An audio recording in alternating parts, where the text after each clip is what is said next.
Welcome to your reading, my friend. Okay, so let's get right into this. Let's make sure that the last name is hidden. Okay, I was trying to find you on my Instagram. I started writing down the ats or the usernames of people, but I'll find you. In worst case, I just email it. Okay, so where's the timer? Hold on. Okay. So let's go ahead and share the screen. I always kind of go back and forth between showing myself and then showing the screen. I like to meditate and kind of just chill out, walk around, do whatever it takes to see the full picture. Let's get the aspects.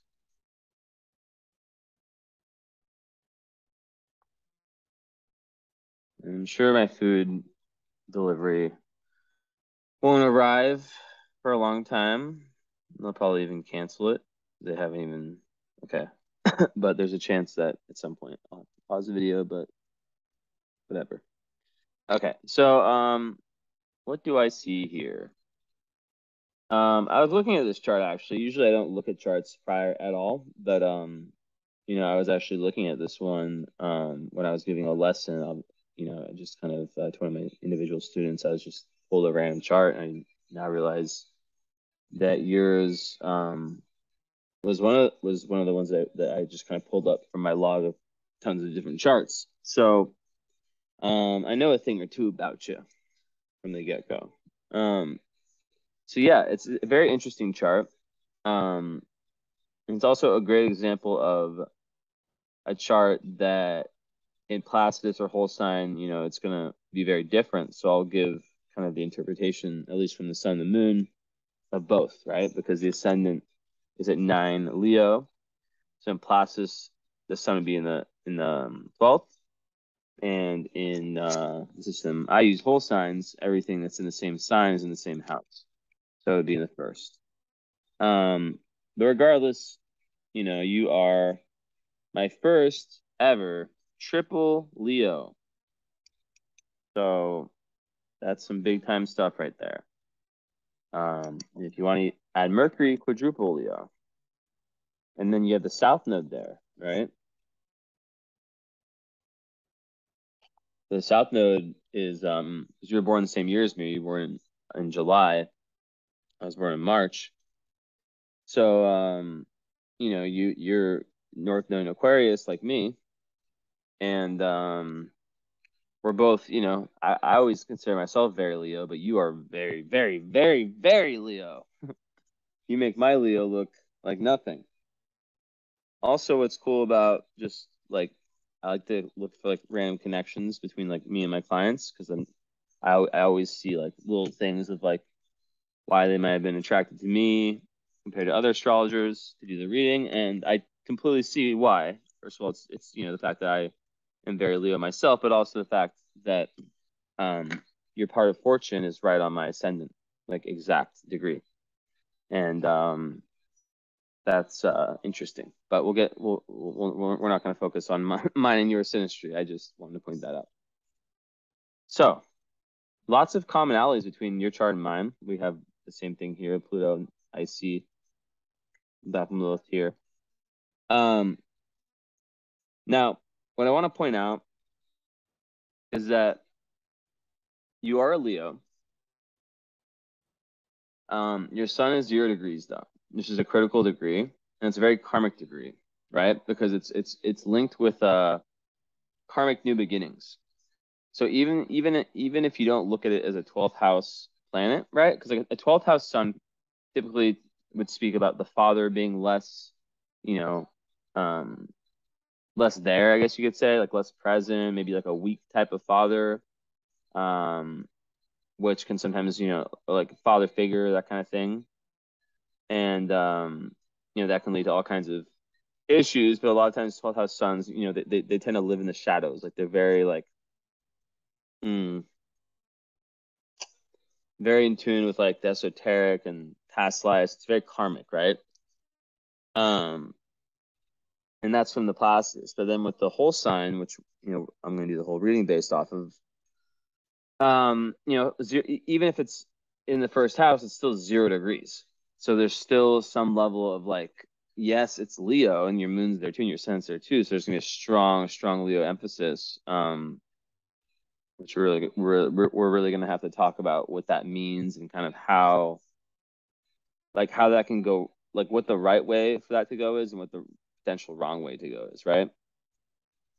Because when you have a lot of one sign, it's a clear indication that there's something with that sign that you're trying to get right. But then when we combine the fact that the South Node's there, which means like that's like your past life tendency to be quite Leo, to be quite, you know, um, there's lots of different interpretations. It could be like the star, like kind of on a lower vibe, like the me energy, but also the high, someone who's very creative, who's a natural leader, no issues with like, initiating any things in their life. Like, Leo risings and just Leo in general is very, very good at finding passions.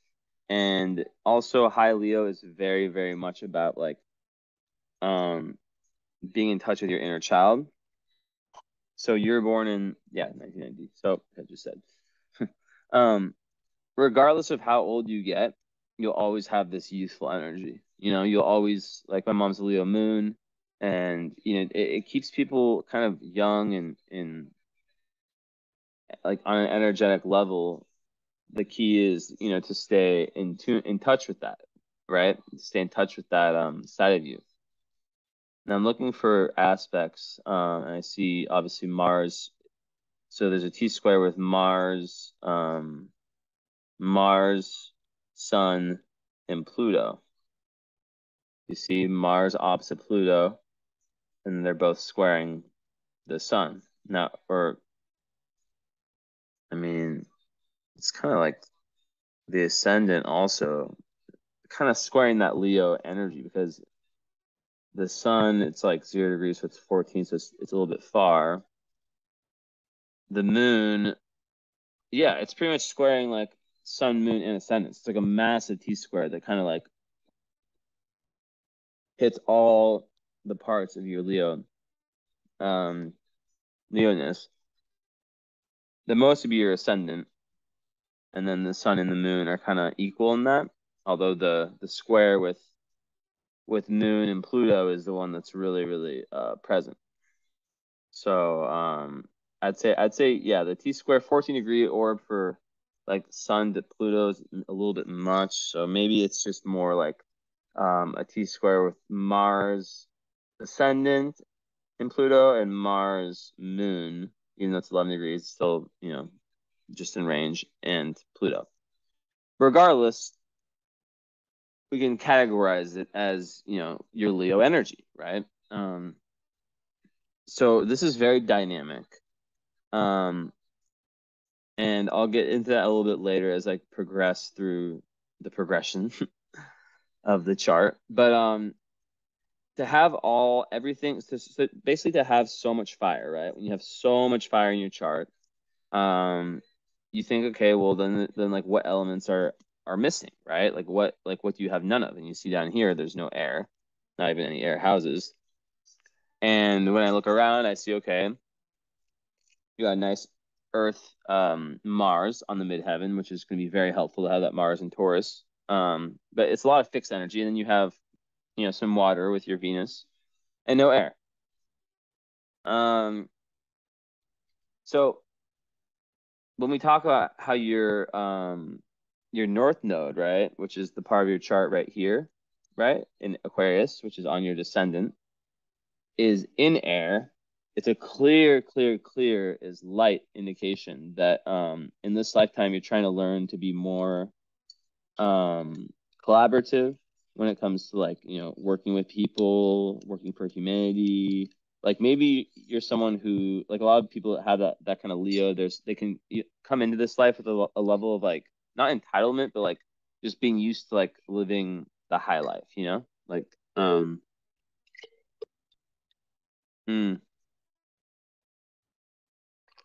it's quite good karma in that sense, but you do have some difficult karma with it with the Pluto and the Mars.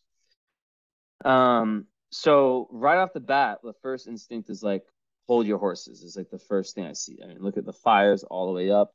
When you lack air, it can make you lack objectivity. It can make you it can make it difficult to see other people's perspectives. And when you have so much fire, you have to watch out for like kind of burning yourself out, burning people around you out, like low vibe. Because remember, everything in astrology, there's the low vibe version, there's the high vibe. So when you think about like the low vibe of like someone who has a ton of fire, which I've seen a lot in my life, um, they can be sometimes very hard to be around because they just have so much energy all the time, and you're just like, yo, chill, and it's difficult, you know. So and also with a lot of Leo, especially the moon, there's, you know, it's a very, like a lot of people don't notice about Leo is that Leo is very sensitive, and it's an energy that can be very outward, right? It can be very external, very, very outward. But then at the same time, it can be very sensitive, like to criticism and stuff of that nature, right? So you can imagine how that'd be difficult for many Leos because they have this natural, as a Leo rising, right? You're really, you know, there's a natural like need to like put yourself out there, but and create and be creative and all that stuff, right? To continue, I think what this is saying is that like you're continuing some type of creative purpose or mission that you started in past incarnations, and you're meant to continue it, but you're meant to take all of that Leo energy, right? Um, like I said, like authentic self-expression, you know, where you can be like someone who creates for the sake of creating as opposed to like just for views. That's like kind of like the lower Leo vibe is where they're doing it just for external validation. It's about finding the validation within. But with North Node and Aquarius, North Node being, like I said, like, you know, that's like your destiny. That's like, wait, it's like the mountain never climbed in past lives, right? And as I said, you know, we have the same North Node. So, and even in the same house, right? Because my South Node is also, you know, in the first house, in Leo, because I have a Leo ascendant. So basically, it's a lot about karmic in relationships, right? So it's very much relationship oriented. Like you could be someone who's so creative, so like invested in what they have going on. Maybe it's like you know like a create like let's say like I like giving like random examples of like what it could be, right? Let's say like you were like, you know, a lot of people with South Node Leo sometimes they can have karma of like being kings or queens or just very high up people in society, right? So it comes natural to them. Like me, for example, when I have a client who's like, you know, really who has some level of like whether it's fame or I haven't had that many famous clients, but let's say like very like just like high status, right? Like maybe they're royalty, maybe they're like very, very affluent. I never like it never like does anything to me. I'm just like same thing. Like I treat them like the same as I would treat anyone else, you know? And I feel like that's kind of like Sapno and Leo, the reason that I'm able to like naturally, it just comes naturally like that is because it's a lots of been there, done that in that realm, and that's kind of how it is for you. So, but when you have that been there, done that, and then you also have that power in your chart, it can be quite easy for you to succeed in these ways. But the thing is that in past lives, it's going from the shift of like where you push your power. So now I'm the reason that you got this reading from me is because I am the perfect example of someone who can tell you about exactly how this played out in my life because it's like literally identical. Like this example will resonate, right? So I used to be really into like things like business and you know like really wanting to make it like big like and things that were more around the ego a long time ago, right? Um and when I actually looked at it, like if I actually look at a deeper level, you know, a lot of it was about wanting to be the best. You know, I still want to be the best astrologer. I mean, not like comparing, not like well, not pushing down other astrologers. I just want to be the best astrologer I can be. That's kind of more like the higher Leo energy is where like you're super competitive, but it's about like being more competitive with yourself and pushing other people up, right? Than pushing people down, or not. And another thing with Leo is like there's a big need to like learn to listen, right? Because like Leo is all about sharing, sharing, sharing, sharing. So sometimes people who have a lot of Leo, they can have difficulty like being curious about how it is for someone else, or being curious about um lots of things in that realm, right? So yeah, it's very important. And with the North Node, it could indicate there that like you've been very independent, very very independent, like not needing anyone else. You're good on your own. You can you're invested in the things that you've created for yourself, right? So with my example I was going to give you, like I used to like be into all these different things, and then I realized like I can, like the way I can make it work is I can still be my Leo self, but do it in a way that helps humanity, which is what Aquarius is all about, and that where you start to kind of involve. And I think, I don't know if you got a follow up. If you didn't get a follow up, I highly suggest it. A lot of people, what they do is that they buy the reading and follow up, and with the follow up, and I give like a really good like discount price for this package. Um, they do the follow up and the current astrology reading all at once. And what that does is that it means that we have like a live session where the first hour we go in, we basically speak about everything I'm going to tell you in this session, and we compare it to your lived experience, right?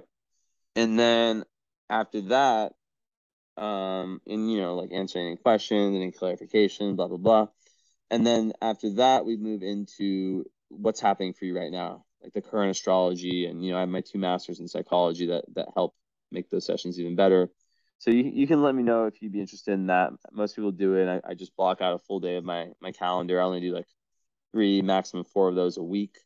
It's around an hour. Around an hour for the follow up. Then the current astrology is like an hour and a half to 2 hours. I go really deep. I use tons of different like techniques to kind of explain to you, like give you an idea of like what because like this is like the book of your life, right?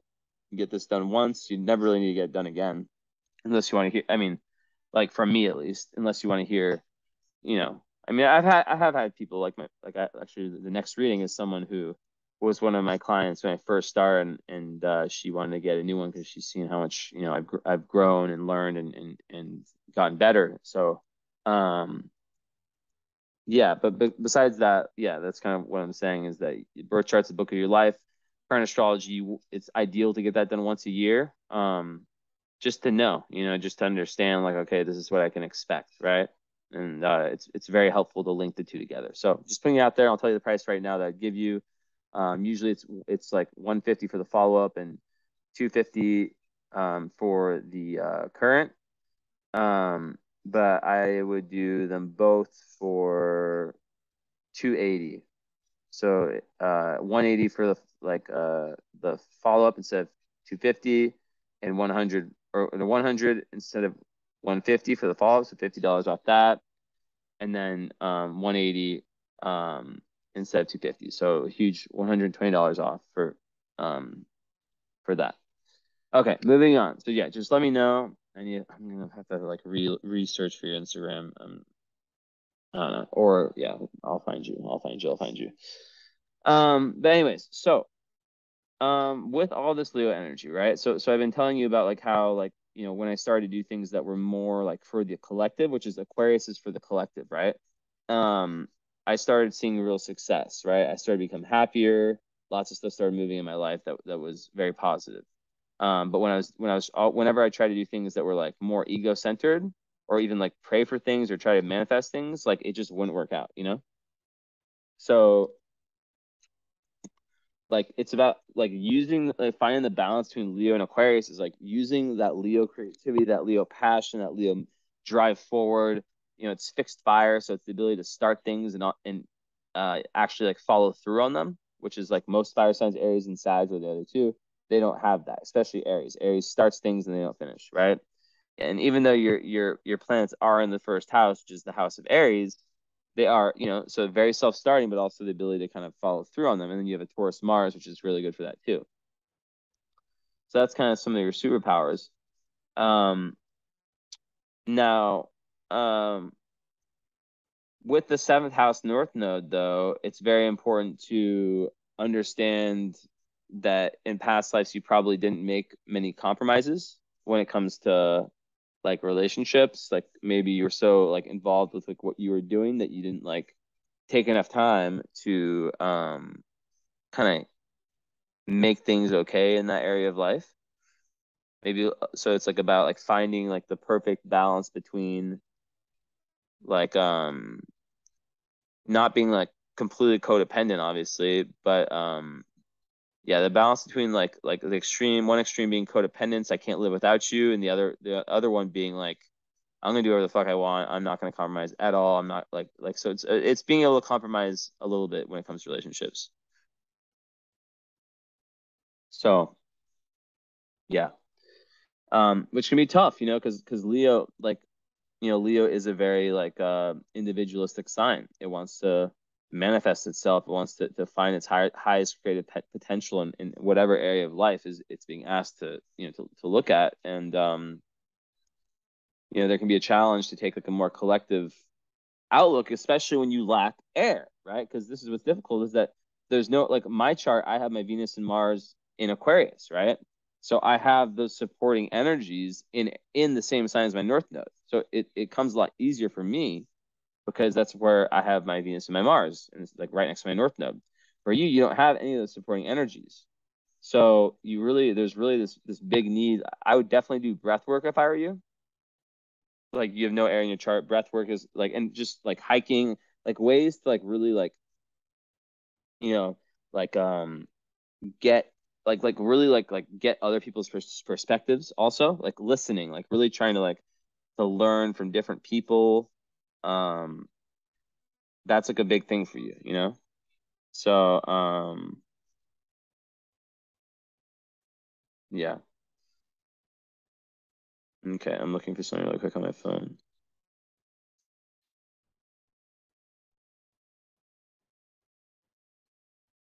But yeah, so yeah, those are a few pointers. Now I started talking earlier about like having a 0 degree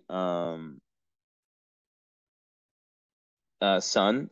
So it can perform kind of similar to a 12th house sun in the sense that like it's a new karmic energy, right? Um it's a new karmic energy, and it can kind of make it so like it can make someone a little bit like not naive, but like it's very karmic, right? So um like it's about new beginnings with like that energy, even though like it's conjunct the south node. And so now it's like you're entering like a new level of like Leo. That's what you're trying to enter. You're trying to enter a new, still continuing, like what you've done, but entering a new level, like the high vibe of Leo, right? It's like a clean slate, excuse me. Um, so yeah, like when it comes to like the sun, it's like you're starting all over again when it comes to like purpose, identity, and all that stuff. You're trying to really like form one that's really authentic to you and your highest being that also gives back to humanity. But yeah, I mean, you can't run away from like the independent, free thinking, pioneering energy that's so heavy in your chart, leadership, um, just power, like power. And we'll talk about power with the moon squaring Pluto also. Um, but yeah, so that's important stuff. Um, So yeah, one second.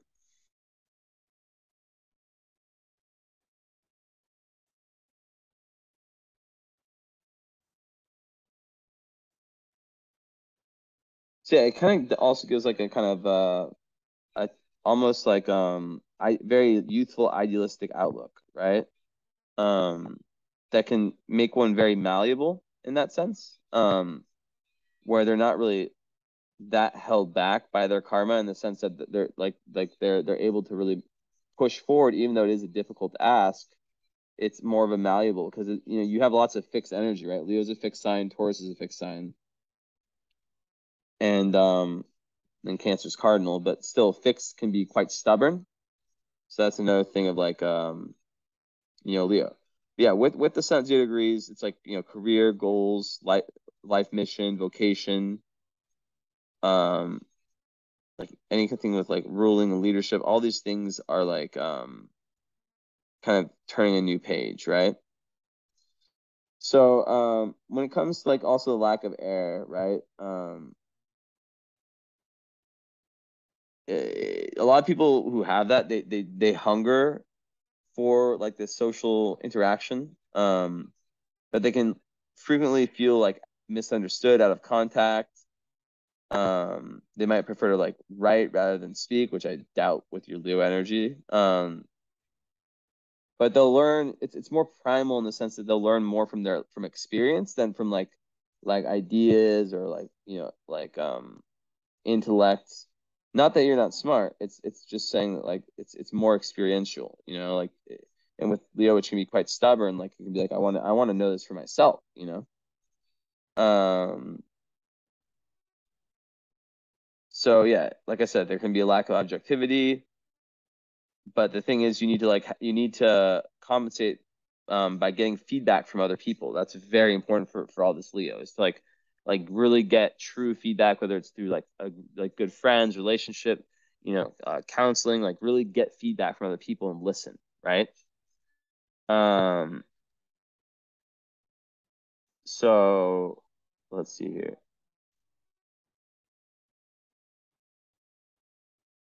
Yeah, so it can make one quite disconnected also from yeah, conversations and stuff, and just, you know, whatever.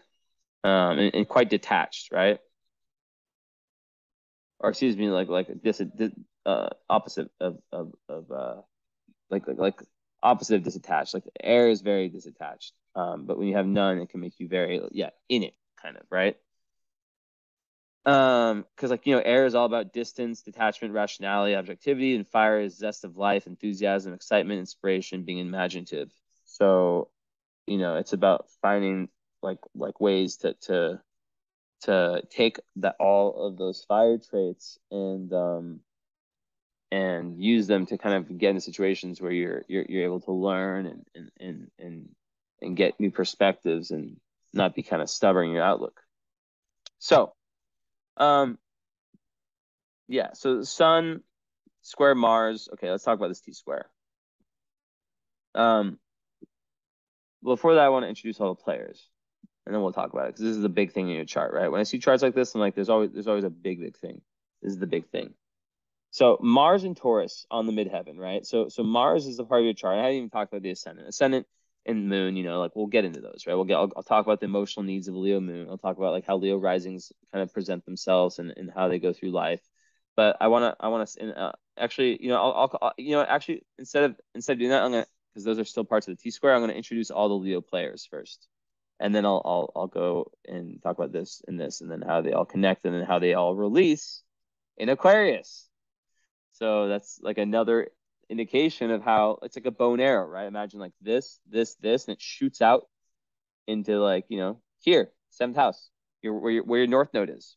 So it's like a double destiny of like learning about what Aquarius energy is, like liberation, you know, connecting with like-minded people, you know, like being open-minded, right? Intellect, all these things are like really where you're trying to get to. So and also with all this Leo in the first house, like you have to watch out for being like a little bit like having like narcissistic tendencies. This is just like a obvious thing with that much Leo, right? You have to watch out for like seeing things too much from the me perspective and not enough from the we perspective. Now, okay, so Sun and Leo obviously super strong. You know, even though it's 0 degrees, super strong. First house, super strong. You're able to express yourself. You know, people who have Leo, like this much Leo, they have a very like distinct creative purpose here on this planet, this incarnation, right? It's very clear that you're here to move the needle in some type of way that's not small, right? And with, you know, put Mars on the MC, it means that you'll have like whatever your dharma, you know, your career, whatever you want to call it, whatever that is, that thing that's most important to you, whatever that is, like in terms of like life purpose and movement forward. Like a lot of people, it's their career, right? But it's not always the case, right? Some people, it's just like what you do, like on like for your external dharma. So for you in this case, you know, you're very, very primed to succeed in whatever you do and have staying power in it. Now,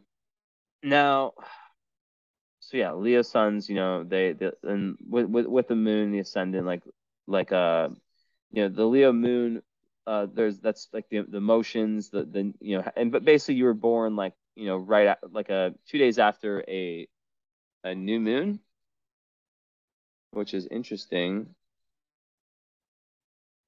Um, because the new moon would have been in Cancer. Huh. Yeah. So yeah, they're like right before your birth, which is significant. The new moon would have been in Cancer, and then it moved right into Leo right after that, right? So, um, you know, you are on the cusp of Leo and Cancer, which is a very powerful cusp. You have no idea the amount of millionaires and billionaires when I look up their birthday, it's like July 20th or July 25th or July 22nd or 23rd, 24th. Like, I swear. So it's like a very powerful cusp with that sun, right? Um, so you may feel like in touch with that Cancer side, right? With that more nurturing side as well. Now, when we look at you know, your ascendant's 9 degrees, so that's Sagittarius in degree theory, and then 18 is Virgo. So there's definitely like, you know, a part of you, a part of your um a part of your karma, you know, of your ascendant, right? Where you're trying to evolve and you're trying to learn and trying to gain higher philosophy and truth. But like Leo risings like myself, you know, we are very much like fun to be around, for sure. Very gregarious, very like we're funny. Like we're fucking funny, you know, and we like to laugh. We're like quite smiley. Um and you know, love kids, love being in touch with our inner child. We never want to grow up, you know. Also super ambitious, you know, very, very ambitious. I'll go back to my face for a little bit. My Leo rising face. um so yeah, like really, really there's a real power to kind of like move towards what you want, like seek out like your purpose in life, right? You'll take initiative. You won't like wait till things feel good. Like you'll just fucking go, you know? And there's lots of fixed energy in terms of your sense of purpose, um, and all that, right? But yeah, it's very ambitious, super ambitious, sometimes like too ambitious. Um, and you need freedom and autonomy in everything you do, right? And there's nothing in your chart that's pulling you away from that. You know, in fact, your North Node it's just saying, you know, Aquarius is very freedom oriented too. It's just saying that you need to, you know, kind of have that play out in a way that's where you're involving other people. And if we get to do a live talk, I can talk to you about, you know, something very secret that I don't talk about on the recordings that I've set up that you know, you might whatever. We can talk about it if we do the live, but I'm very careful with this thing, this group I have. I don't just invite people. Um, but yeah, so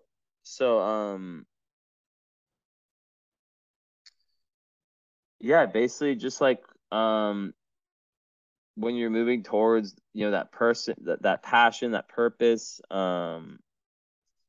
like you have to watch out for like over having too much pride. But you know, when like the good thing about Leo rising is that when they get pushed down, especially since 9 degrees, they get back up, you know. They get back up and they have that optimistic kind of like like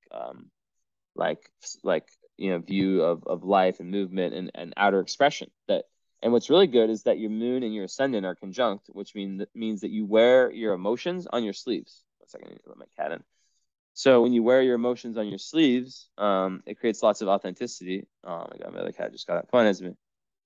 It creates lots of authenticity and Like for example, like if you're like, there's lots of people that come to me where they have like their, I don't know, let's say their sun, like their moon is like square their ascendant, right? Or like there's just like very different.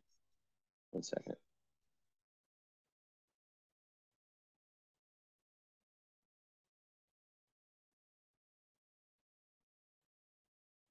One sec.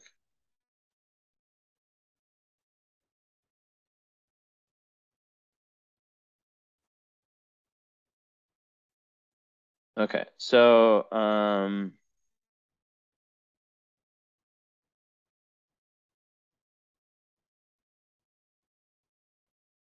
sec. Sorry again.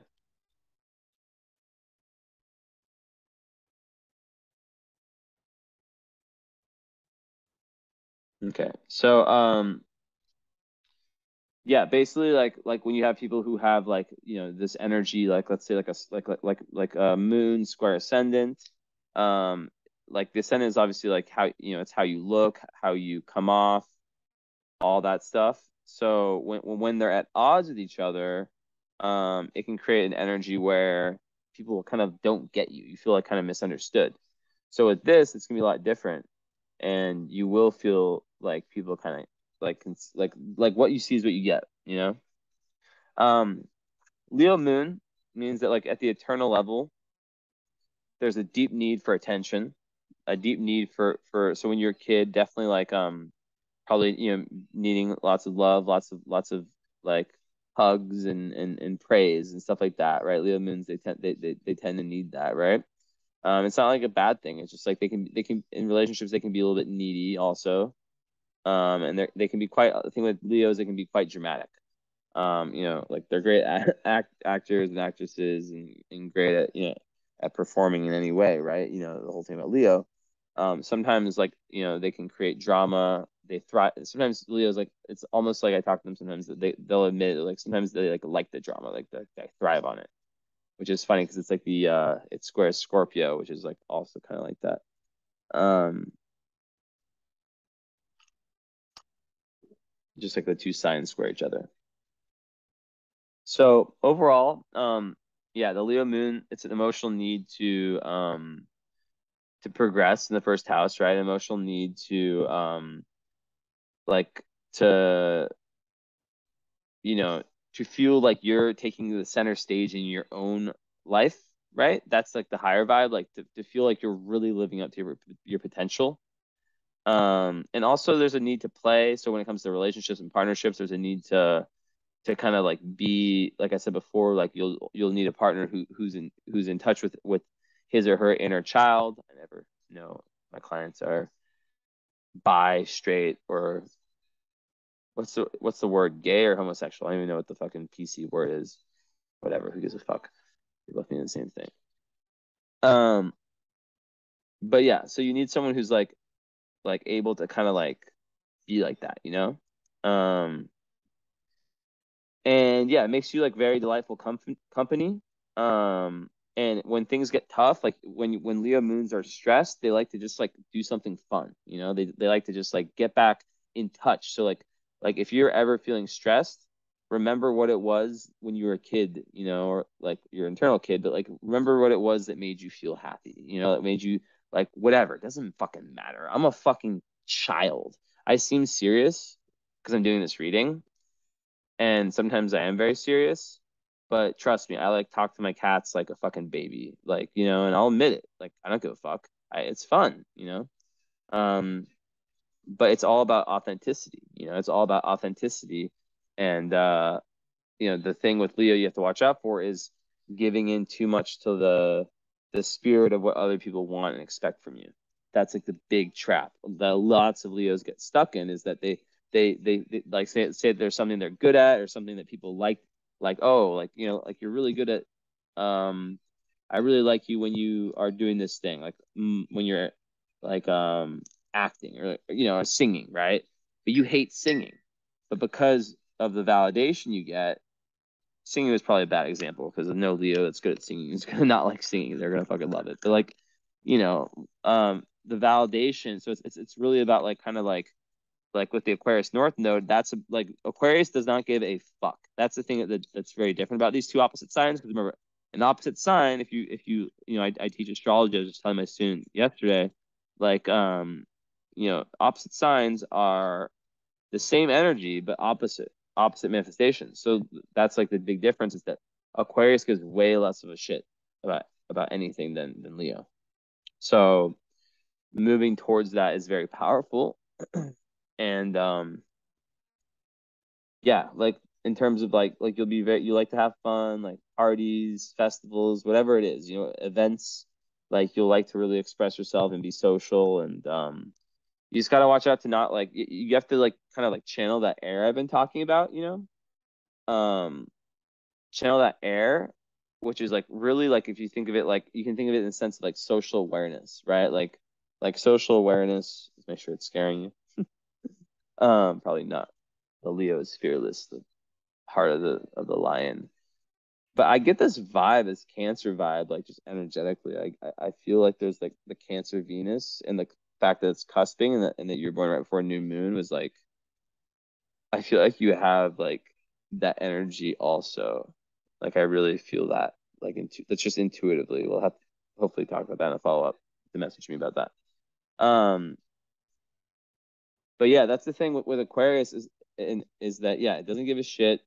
And it's all about yeah, like when you're in social interactions, like listening and not oversharing, not like really being like very aware of like like is this am I in this social interaction like to learn and to kind of like have like a 50-50, because I'm sure you're very interesting, but like people like to like feel interest like people like other people are interested in them, which Leo can't they can be very good at that. Like I said, they love being with kids, and they can be very gregarious. It's just a warning sign. Okay, so now and then you have your Mercury and Leo conjunct the moon. So if astrology Instagram was around like when you're the day you were born, there have been like some astrologer have been like, okay, if a baby was born on this day, like wow, oh my God, he or she would have such a need for self-expression. We have like, the moon, the sun, and the fact that the ascendant, you're born at that very hour when the ascendant was in Leo too, like, that little 2 hour spectrum time point during the day. And Mercury's there, conjunct the moon. So that's really, really good when you have moon conjunct Mercury for being able to like express. I'll go back to the chart to be able to like express your authentic truth. Very, very good for that. And yeah, it just kind of gives like, but the thing is like this is another sign because oh no, it's not. Wow, they're quite apart, 20 degrees. So yeah, moon in Leo, or moon in Mercury isn't like bad, like sun in Mercury, like when it's 2 degrees away. And it actually gives quite a lot of common sense, lots of very witty, very entertaining personality, and like quite shrewd. It's a very good indication for intelligence and for being able to like to really speak your mind in a very like kind of like in a way like where you're in touch with your deepest emotions, and you're able to speak them, put them into words, and very connected to them, which can be really, really good for having this. I feel like you have this very like this very like pointed focus, right? This like very singularly pointed focus, especially when you want to, because there's not a ton that's like fucking you around this chart. With that said, but yeah, Mercury and Leo, they can be quite direct with their communication. They can be a little bit stubborn in terms of like, like how they speak. And it goes back to the thing I was talking about before about like speaking, like over speaking.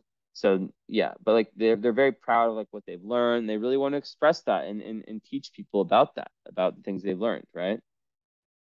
And the things they know, and they need to have their voice be heard. Now with this square, so the T square, the famous T square. So let's start with the fact that Mars is in Taurus, right? So Mars is a planet of like action, assertiveness. So have it in Taurus, in the 10th, on the midheaven, the 10th house, it gives you this ability to have this like really, really good. I might show my face again. This really, really good follow through ability just in life in general, like where you can really like start something, and especially like as it relates to your career, you can be quite like like a very, very big go-getter when it comes to career stuff, but someone who actually follows through and continues on that journey, right? And a lot of times Mars and Taurus can be quite slow and methodical, but when you have all this fire and they combine, it's someone who can start. And I already told you that Leo is fixed fire, but sometimes that's not enough. When you have the Taurus, that makes it, more powerful. So that's important stuff to know. But yeah, Taurus, Mars, it's lots of highly successful people, especially on the midheaven. It's just super ambitious. Strong personal desires. A lot of times they desire money. They like to take like a more of a reliable course of action to get to where they want to get. They can be very stubborn if opposed.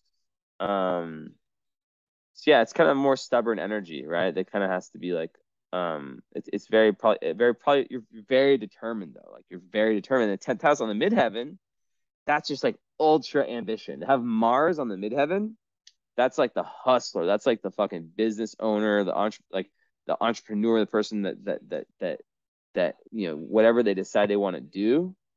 Like this, like if I was reading like a very, very rich person's chart and this was it, I wouldn't be surprised because I'd be like, this person, they just have to watch out for like as long as their social awareness is good enough, where they can like learn how to kind of navigate different rooms and read different people in different situations and not put too much fire, which can kind of just push people away when there's too much fire because people are sensitive sometimes and they just can't handle that heat. You bring that heat.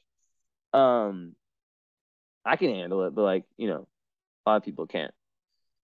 But yeah, so like it's not about repressing it, it's about just figuring out how to manifest it in a way that's more group oriented and stuff like that. Now yeah, so like there's a huge need for independence in your profession, autonomy. There can be like a battle, like you can be someone who's like battling in their career, like for position and just like a very competitive, like very competitive and like so it's very your chart's very suited for like fields that are very competitive, that rely on like maybe they're like high pressure. I don't know, like even like finance or like any like being an entrepreneur, of any kind, right? Could be very, very good. Now let's talk about the fact that it opposes Pluto, why don't we? And then it also squares all of this Leo energy. So Pluto's on your IC. So actually, before I go into that, let's talk about that. I had this too. Basically, in short, I think it squares your nodes too. Yeah. So you basically have past life trauma. We have the same thing going on, right? When you're born with Pluto, and it is separated by 7 degrees, but still, I see Pluto. It's usually like a traumatic childhood. I had the same thing, but in mine are also square by nodes, and I always like I wrote my book. It's called Pisces Live Nine Lives. If you're ever interested, on Amazon. I wrote my book. Some cat developments. How little mini Leo right here. Well, the Leo's over here. But like I wrote about how I always like had signs of trauma, but I never like really understood like how it came from like where it came from. And then when I learned about like astrology and just like how I had this alignment, everything made sense. Like, oh, the stuff that happened in my childhood, yeah, like I had some stuff in childhood that wasn't perfect, but compared to like clients and people I've heard and other people who just have Pluto in the IC where it's not square the nodes, it's like my parents love each other. I mean, your sun, your moon are in the same sign, so like that usually would indicate that like the mom and the dad, there's some level of commonality between their worldviews at least. Usually that's what that indicates. Although it's not foolproof like the whole thing. Like for example, like a lot of people who have sun square moon or sun opposite moon, they have divorced parents, like me and my brother, and countless clients and people I know. But it's tough to tell, right? Especially with 0 degrees sun. But yeah, maybe there's something with the father, like where he wasn't able to be around or something like that. Who knows? But regardless, Pluto square the nose is difficult, and past life regressions, stuff where, 1 second, girlfriend inside, a little cat break.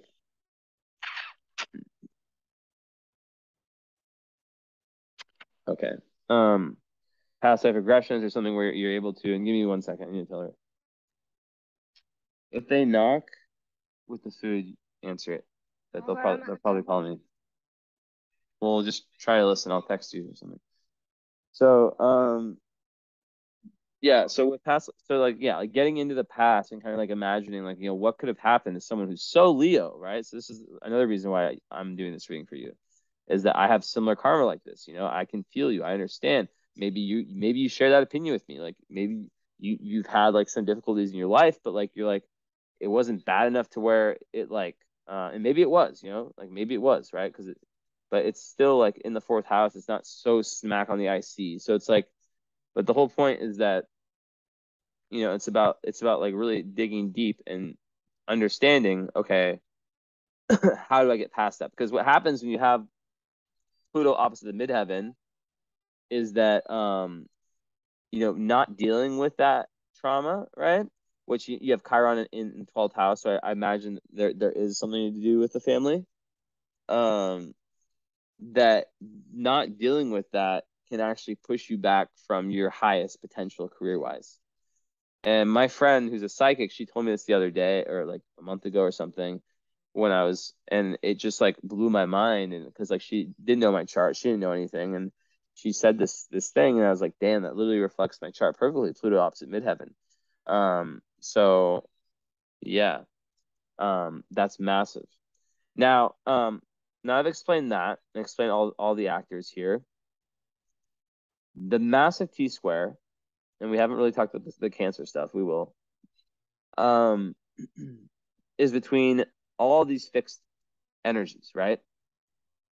So the first part, Pluto opposite Mars, is one of the most explosive aspects in all of astrology. So I already said you were very fiery. This is like ultra fucking fiery. Like I'm talking like think of a volcano, just like able like to erupt at any time, and it makes someone very oppositional in the sense that like they can be very like they can be fighters, right? So that like this is like the need. Someone who has this, like they're so intensely passionate, they absolutely need a physical like outlet. Like if it's boxing, like they can be quite aggressive. Sometimes though with this there can be trauma though, because it can be related to like sexual trauma or like trauma like related to the body in some way, because it's an opposition. But a lot of times it's like, yeah, there's a need to find like a physical or creative outlet for this like intense energy, right? Between like Pluto, which represents like the shadow, and Mars, which is like, like these two malefics opposing each other, right? Um, and like there's a lot of energy, like feeling like you have to battle against the odds to prove yourself. And it's about conflict. Like it's like inner and outer conflict, right? Especially and usually when it's way more difficult when you're younger, right? Because you've gone through your Saturn return, so things have chilled out. Um, so sometimes people with this they can start feeling victimized. They can be very hard on themselves. Like it's like win at all costs type energy. Like whether you win or not, especially as a Leo, or like kind of like how that plays out. Like ego stuff can really like determine so much of self-esteem. Super high expectations, whether it's through sports or whatever you're doing that you care about, right? Um, but sometimes there's like a dominant parent or teacher or someone in a position of power that was abusive. Usually it's a man, so that would make more sense with a 12th house sun if it's that. And a lot of times it ends up like in the career is conflicts with superiors, right? Or just people in general. Um, so the big thing is understanding the dynamics, of the conflict, right? That it is coming from the trauma, the Pluto fourth house, Pluto IC trauma. You know, it makes someone very strong, independent, like the Leo does. But sometimes it can irritate other people because there can be such a strong personality. But with this aspect, it can make you really ticked off and just like boom, impulsive reaction. And it can be with all that fire really intense for people, you know, and it can lead to fights and all kinds of just blowups, right? Um, Also, you know, at a higher energy, because everything in astrology that is difficult ends up being a superpower when you work on it. It can be create the best leadership and fighting spirit, right? To get through anything. So you're extremely strong human being. Um, but like, yeah, sometimes it can make someone come off really, really like a lot, you know? But this is the beauty of it is that there's the ability through all this energy and this, you know, being such a forthcoming person, pioneering person to transmute all this. And the thing with Pluto is death, rebirth, transformation, coming to terms with what is, you know, healing wounds. And with Pluto, as I'll talk about with Pluto square moon, um, it's all about surrender, right? Surrender is like the key word to this reading, right? Learning to surrender and not have to feel like you have to prove yourself all the time. Because it's just a losing game. And when you start to go towards that north now, you see how I'm connecting everything. That's when you start to cooperate and transmute the energy that used to be like very combative, me versus the world, to like me with the world. Um, so yeah, the key is combining like the Mars strength, creativity, also Leo creativity, um, through that like relentless Pluto determination and single-mindedness. And it's all about the deep investigation of your own psyche and your own intense desires, and kind of trying to get in touch with that air. So like having that other perspective, right? Whether it's through books or therapists, like I said before, you know, whatever it is, even through this reading, like how other people see you. Ask honestly, like you're like, hey, you know, this is, by the way, this is like I would have read this the same way your chart is. I would at 20, at 30, 40, I read them the same way. Like asking someone like, hey, like, you know, how do you experience me like in this type of way? Like really be honest. Like I need to know, right? My astrologer told me that, you know, like lacking air can make it difficult for me to see how other people see me. Um, so yeah, the self-awareness comes through that deep investigation. And it's not, you know, it really is, it's through hard work. It's through trial and error, honestly. It's like on the job training until you master, like it's like you get thrown into a job, you don't really know what you're doing. That's like childhood. Shit happens. And also a big thing here is to not be shamed of whatever has happened, whatever you've done, right? Because, you know, having this chart for someone who's young before, it's like fucking like having a Ferrari or like one of those wild horses that's so fast and like unfucking like controllable, like when you're like 0 years old. It's like so hard, right? Um, so along with this, this is very sexual. So this is like, whew, and Taurus and Mars is already very sexual and very sensual. So, you know, this can create people who are like sex addicts, or just love sex, right? And it also gives a lot of sexual magnetism, which can be used to your advantage. Um, but it's important not to use like manipulative, subversive tactics. Anything that's like controlling, right? Thinking of everything as having like a spiritual moral code, you know, and a sense of karmic responsibility to all your actions. That's really like how you, in everything you do, think of it through that metaphysical lens. But so many famous people have this, like you have no idea how, like there's a lot of of very successful people that have this, right? So it's all about not abusing the power. So then you can combine the super fucking Mars, which is like one volcano, with Pluto, which is like the ultimate fucking volcano, you know, and having them come together as one, because they are 180 away. Now, with the moon square Pluto, right, and Mars, so moons and basically just all these coming together, the moon adds an element of how your emotional, your instincts, your reactions can be very, very, like already in a fire sign, very impulsive, right? And what can be hidden, especially with the moon square Pluto, is the need to dominate, the need to be number one, like I've been saying, like the need to kind of like control. Yeah, that's what I was looking for. Control, right? So when you have that, it gives a really intense, it's a very difficult aspect to have.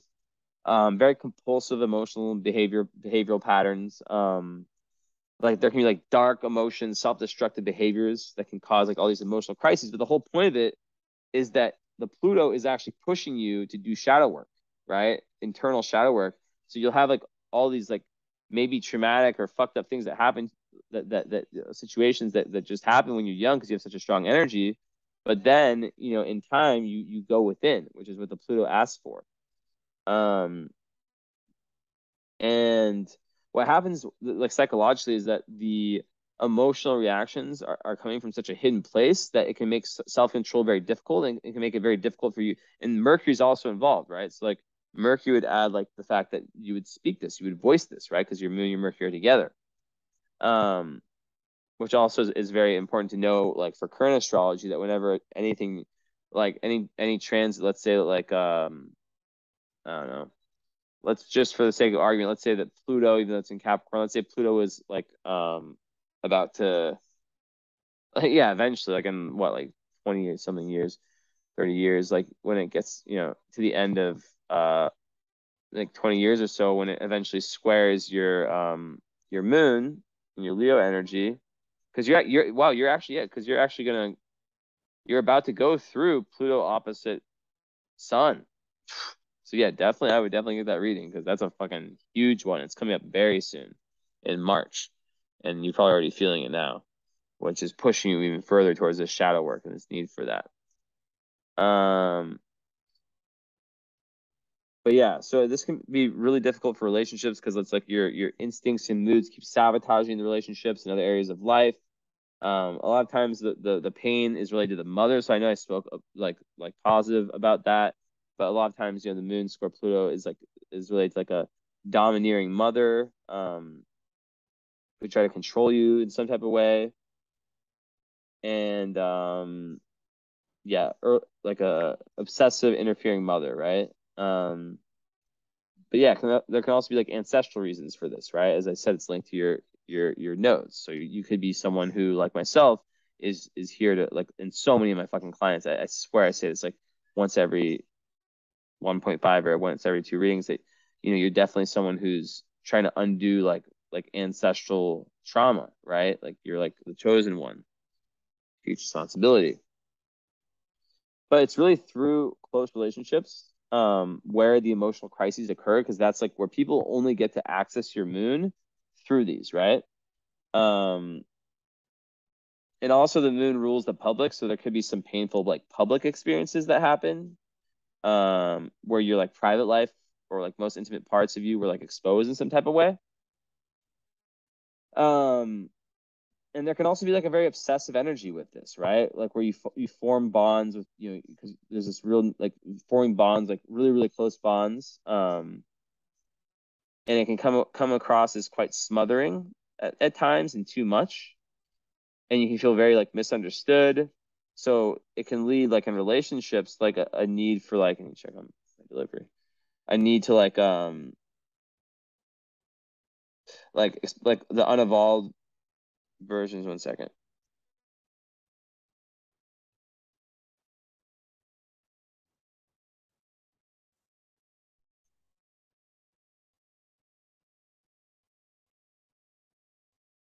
Okay, sorry. Where is the fucking app? Still, come on, man. Oh my God, they canceled my order. No fucking way. Hold on. That can't be possible. Imagine you make an order because you just want to be able to cook for yourself like a normal human, but oh my God, this is tragic for poor little Jesse boy. I'm just joking. Fuck, we'll have to do this quick then. 1 second. Sorry. I haven't had pizza in so long and it's the only thing open. Somehow it's still open. I'm just gonna fucking order pizza, I guess. So literally take me 6 seconds. I could pause this, but I'm going to keep talking while I'm ordering because that's what I do. So yeah, so domination is something you have to watch out for. But like the whole point is that this is like, if you didn't have this aspect, you wouldn't have access to that to your own personal underworld, and you wouldn't be having this reading with me, right? Now with this, it pushes you towards that like that shadow work, and you understand like I need to bring people up. I can't push people down. I can't live my life in just conflict with people. I need to just like, I need to kind of be one second. Like, and one second. Like it's about uniting with like-minded people and learning compromise. Like I said before, because this is an energy that um yeah. Okay. So, sorry. I just had to ask my girlfriend if she wanted one, but I just got her so much food that she better have said no. She said no. Good girl. Just joking. I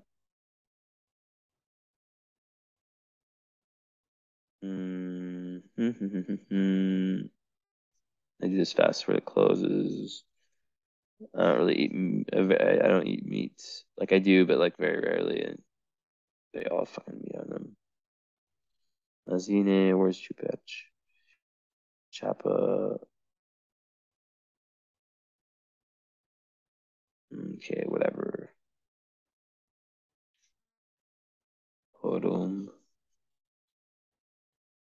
But yeah, basically like huge need to like there's a huge evolutionary leap that occurs um when you have that awareness, and like when you allow yourself to go through that death rebirth transformation, which can take so many different ways. A lot, and in your case, it has to do with like maybe the past life karma or like trauma or the trauma in this lifetime, because that's what's going to come out, right?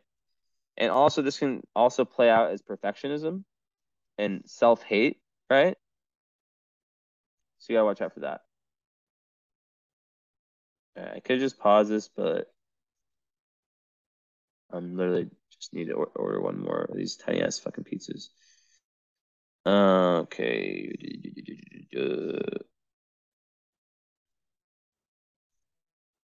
That looks good.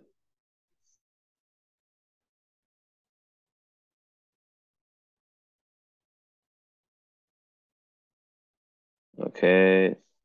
So when we bring it all together, right? When we bring everything together, it's clearly like the Mars with the moon. That's the one thing I didn't talk about. The Mars with the moon is definitely it's more about just and ascendants involved too. So like the way you express yourself, like you'll be very expressive. Um, that's more about like just it's similar. Like it's like it's coming from both directions, right? Just like something pisses you off, and it's just like a very impulsive, and it can be very stressful to have that. So yeah, important to know about that. Okay, is that good enough for me? This one's good. This one's good.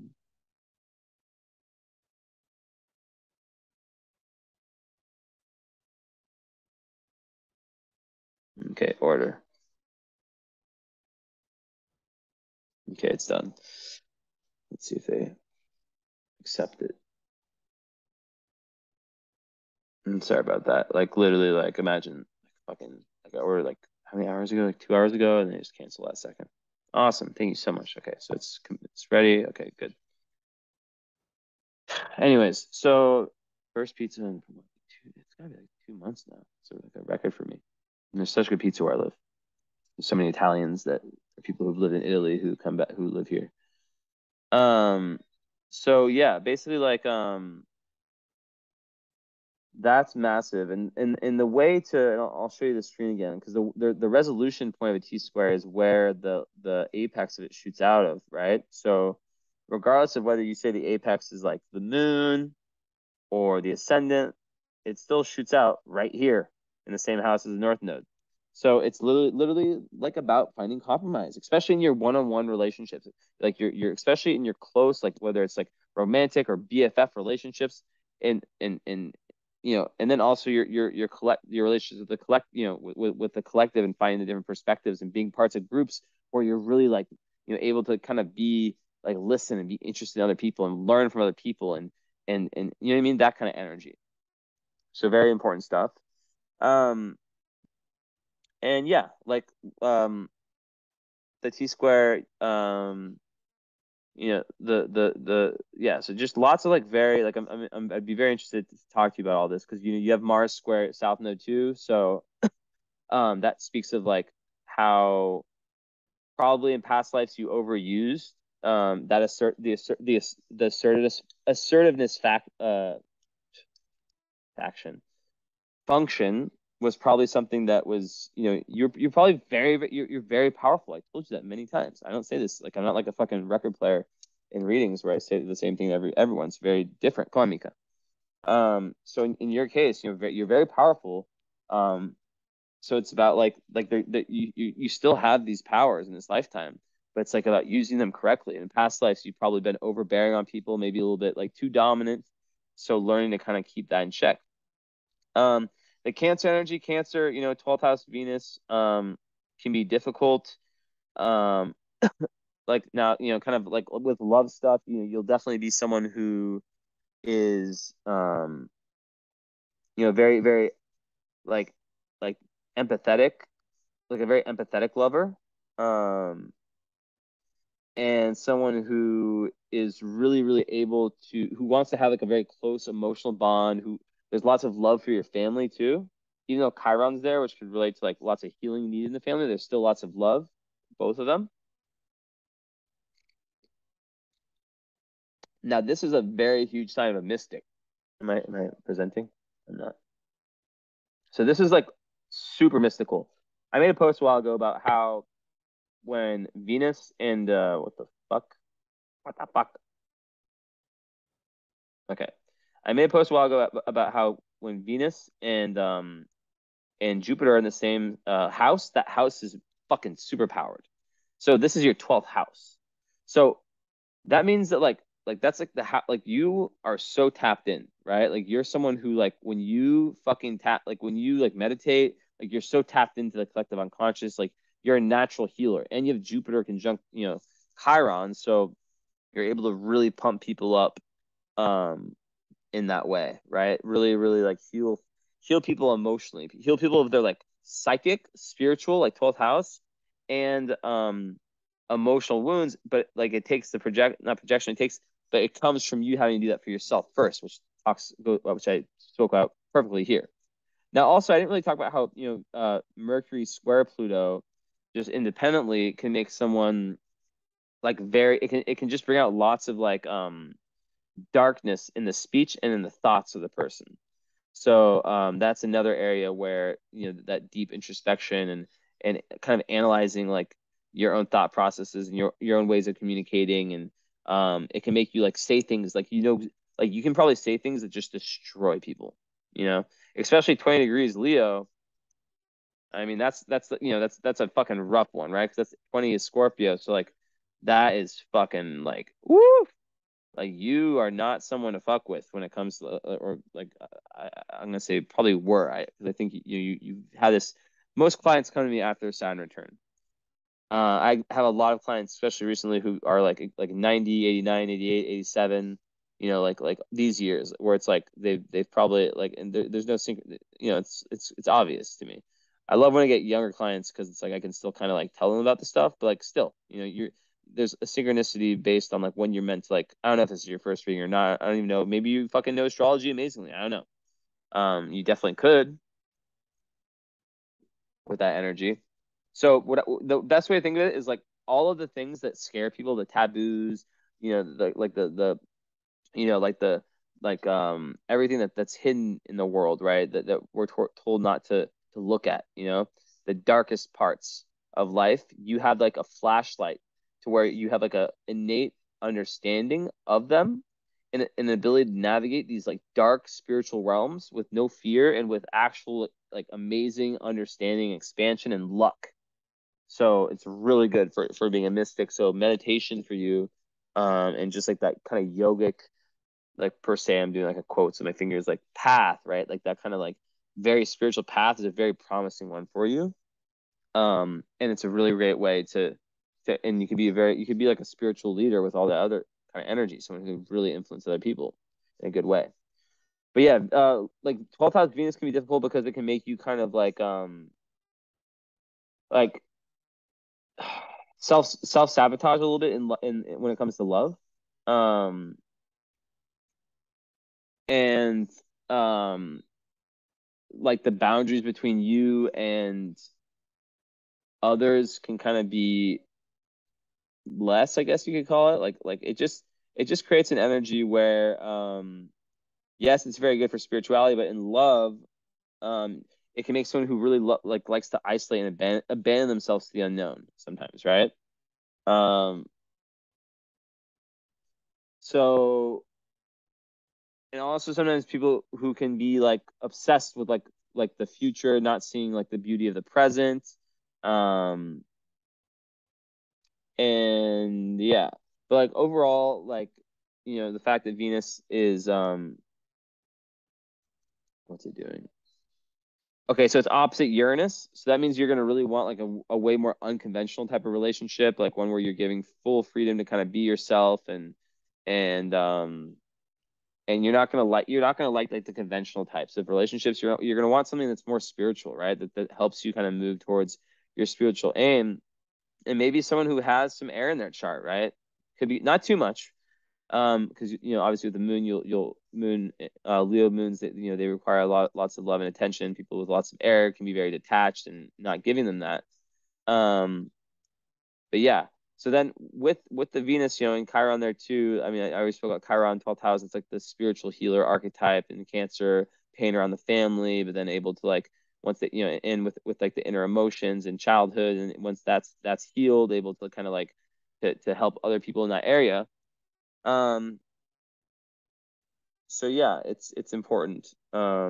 It's important. And what else? Black Moon, Lilith, and Scorpio. I mean the fourth house. So don't like people can be jealous of like your real estate. Like if you are wealthy, like don't like post like social media pictures, or if you like have like like if you're like someone like the perfect family, like like just be careful of what you post of your internal home life. Maybe keep that more secretive. But Black Lilith and Scorpio just means that when you're in your lowest vibe, like you can just fuck people up psychologically, which I've already like just said. Um, and yeah, and then Juno, um, and Scorpio, you'll really value relationships with Venus in an air sign or in a water sign, both in water signs. You'll really value like a deep emotional relationship, a very transformational relationship. Like kind of homebody type, like even though you are very external, you'll probably like relationships that are more like there's more depth to them. Like I could see you being like a very like big business very like hardworking, like super ambitious person, but you'll want a relationship where you're able to kind of just chill the fuck out and feel super grounded with that person, turn on a movie, or with the Uranus opposition, like, you guys kind of like, are both doing something that's kind of like, special. Like you'll have very different values when it comes to what's attractive to you than the consensus, what's normal, right? So maybe, you'll be attracted to someone from a different culture or like a very different background that maybe like people wouldn't expect you. You're not going to just go for the conventional person. Of course, Venus in Cancer, they like security. They need emotional security. They value that a lot in partners and themselves. So that's emotional and financial, right? Just like stability in general, and financial is part of that in the world we live in, right? But you have to watch out for like being your worst enemy in love, which I've already talked about in depth with how that can play out. It all comes down to T-square in this chart, right? And moving towards Aquarius energy and compromise and love, especially with your descendant. I'm still presenting, right? No, I'm not. Thought I was the whole time. With your descendant, right, which rules the seventh house. It's the opposite descendant. It's like kind of like what you look for in other. it's in Aquarius, right? It's right on your North Node. So you're gonna have very faded relationships. They will be very faded, and they will be really based on helping you move towards your highest evolutionary goals, which I've outlined most of them already. Okay, a few more things to talk about. So creativity can be an area of life, where you in travel, slash just like knowledge in general, wisdom can be like a doorway to higher awareness when you can combine like creativity and and kind of Sagittarian energy, which is like the wisdom, the growth, the spirit, like the metaphorical or physical traveling can be very good. And then you have all your same hours as me in the sixth. Okay, so Uranus in the sixth. So break these down. I have all these, so it's like very obvious to me how they play out. Basically, like Uranus in the sixth makes someone who's quite okay, I like it's 11:30 right now. This is like super early for me. Like, I might do like, I might like I was like I've been taking to an extreme, but I've always been someone who is on my own schedule, and I'm an entrepreneur too. So like I said too, not knowing anything that you do, you might just be someone that wants to be that, but or has like a job that allows them a lot of freedom, right? But I have a very eccentric schedule. But yeah, I don't. So it's like very, yeah. It's just being very different in that area of life. And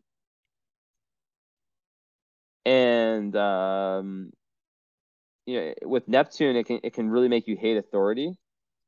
And also it's really good for like loving pets and finding like lots of spirituality through pets. I've noticed too. And having like spiritual connections with your pets. So cats. Felix, I'm sorry I woke you up. I just woke my cat up. You got all scared. The Siamese one. Um, so yeah, Neptune in the sixth house can make someone have difficulty coping with like the everyday life, the 9 to 5 life, and they really want to kind of create their own life that reflects their like real dreams and aspirations. Um, but also it's very good for like wanting to be of service to humanity, which your North Node in Aquarius also is about how can I be like when I do a post that's really like for the people, like I'll get like comments of people who know me well, who are like, oh, just that's really like you're really in your Aquarius North Node right now, like I've done a lot like things for the collective, right? So that's kind of like what that's saying. And then Saturn there, that can give like the need for very structured. So that gives like someone very good organization skills. I always like rely like I always like people ask me like how are you so organized? Like you don't have any earth in your chart. I'm always like it's mostly because I have my 1 second. Yeah, it's mostly because I have like the sixth house Saturn that keeps in Capricorn. It's like a boss energy. Um, it's very beneficial to have like a daily health program installed. It gives great organizational abilities. And yeah, there's like a need for structured daily work where you're like you have like a system. Even if the system is a little bit odd, like mine, it's not mainstream. Like sometimes I'm gonna change it. I just don't like summer. Like I like longer nights. I love the night. I'm a night creature. That's when I feel most creative, most ready to like really do a reading. The day for me is more about like I don't fucking know. Like if I work out, that's the best thing I can do during the day. Like get a good workout in, and I just feel so much happier at night. It's like now that I think about it, it's like not even like it's crazy the difference between day and night for me. I think it's always kind of been that way. So yeah. Then okay, let's look at stars.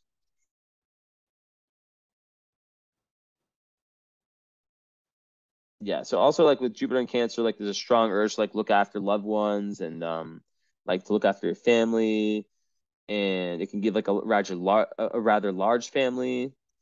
And you can also feel like the world is your family, like feel very, because it's in 12th house, very connected, right? And with the 12th house Jupiter, also it's about like really seeking the meaning of life from within yourself, being very introspective, right? And in the most despairing moments, this is a great thing about 12th house Jupiter, you can find that like inner fountain of optimism and hope within yourself, which is well of optimism, right? That's very good. And yeah, like with Venus also, yeah, there can be like an emotional need for financial stability is another thing with Venus in Cancer. But then in 12th house, you might be someone who is a little bit reckless, especially opposite Uranus. You might be reckless with your finances. You gotta watch that too. Okay, what have I not hit? I think I hit everything. Yeah, I have. So let's just see what's going on with the aspects.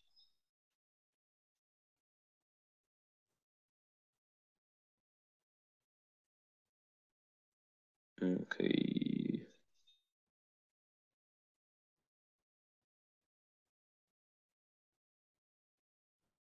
Let's see what we got.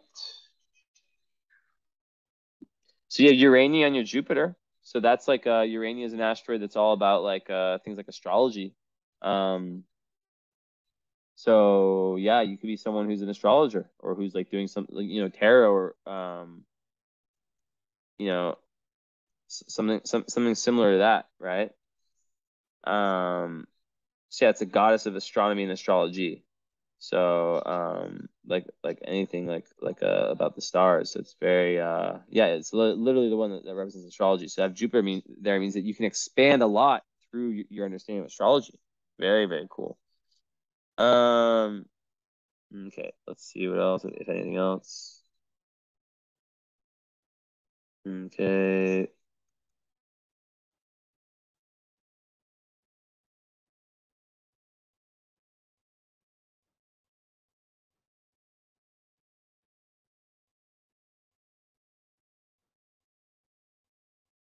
Now my right eye is hurting less because my left eye, but I slept a lot.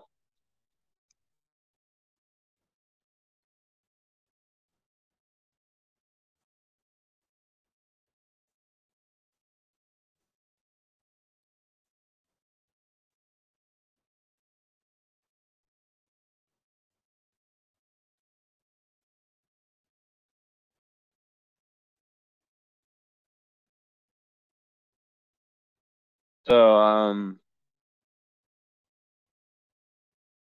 I think that like with your career, there's like this need to like have lots of stability, but also to bond with others through it, and that goes with your North Node too, and Sappho being on your midheaven.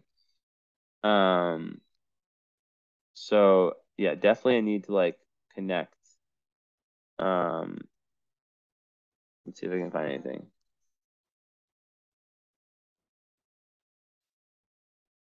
You're okay. It says you're very. This is a blog with I just searched like Sappho or midheaven. You are very sexy. You may not want to draw attention to yourself. Not sure on this, though. You may like literature and music that is erotic and or have a career in that kind of field. Lots of to do with like music and literature. Yeah, so that's kind of what I've kind of seen from different sources. All right, then what else? Okay, nothing here. And in Leo, I don't think you have, okay, you have lust on your Mercury, so that also could be very like erotic, like sexual energy, um like spoken. Like you might like speak in a very like sexual way or some connection between your thoughts or think in a very sexual way. I already talked about like the sex drive of Mars and Pluto being very, very high, and just Leo in general. And let's see, any other of the Leo series is like, in the first house, so that kind of makes you like um pretty comforting person. Like to care for others. It's close to your ascendant, close enough. And you need to learn to like nurture yourself as well, not just nurture others. Um, and you feel cared for when people, are like able to like express their inner child with you and also praise you. Um, and you like to like push people towards like expressing their own sense of fun and creative talents. And okay, so I think let's check my other asteroid list. That should be just about it.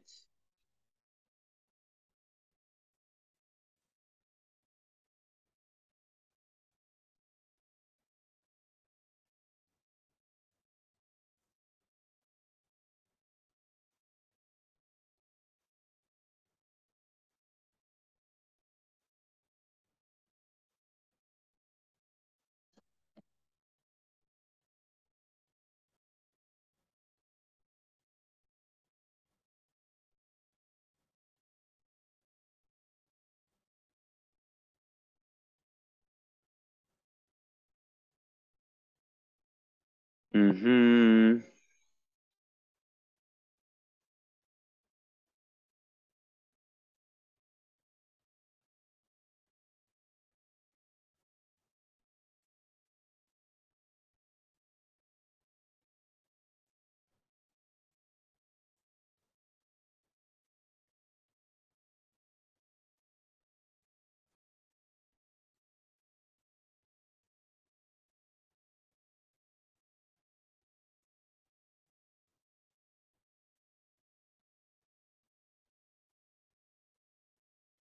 I'm looking at something.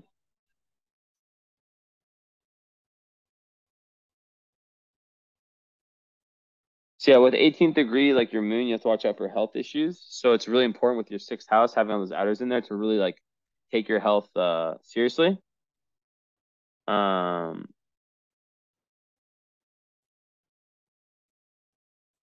so very, very important there. Your moon 18. Also your Mars at 7, when it's like, Libra, so relationships kind of emphasize, maybe like, there's kind of like a very like good, yeah, it speaks even further to like in your career, like working with others and like partnerships, like business partnerships, all that kind of stuff. Okay, looking. I don't see anything. I mean, everything's in Leo. Part of fortune, I didn't really talk about that. Basically, like you're at your best like when you're expressing your inner child and you're the highest energy of Leo. I don't have to say anything more. When you're pioneering, but also, of course, when you're moving towards the North Node and when you're integrating these two magnets. You could look up articles like on Google, like the polarity between Leo and Aquarius, and learn about that, and watch on YouTube like Leo, like yeah, searching, trying to learn about that. It's an axis, right? There's 6 axes in astrology, and this one is highly emphasized. So it's very important to learn about that and to know, to see more examples of like what the high vibe, what the low vibe, all that is. Um, okay. So this is a little longer reading than I've been trying to do lately, but whatever. This was a sometimes the charts that like have like so much like in one area can be a little bit tricky to piece together. Okay. Yeah. Anyways, I think yeah, I don't see anything else. So that's essentially it. So I hope you enjoyed. Let's see how long I went. 1:30. Okay, it wasn't that bad. Let me know about that second reading. I highly, highly suggest it. Of course, everyone's in their own financial position, but you'll just have to remind me of, I'll remember because no, I will. I'll write down that I offered you that price for the follow-up and the current, or you could just do the follow-up, which would be 120 to do just the follow-up, um, or 280 for both of them together, which I highly, highly suggest. So thanks so much. And now I have to figure out how the hell to find you and get this to you. All right. Bye-bye.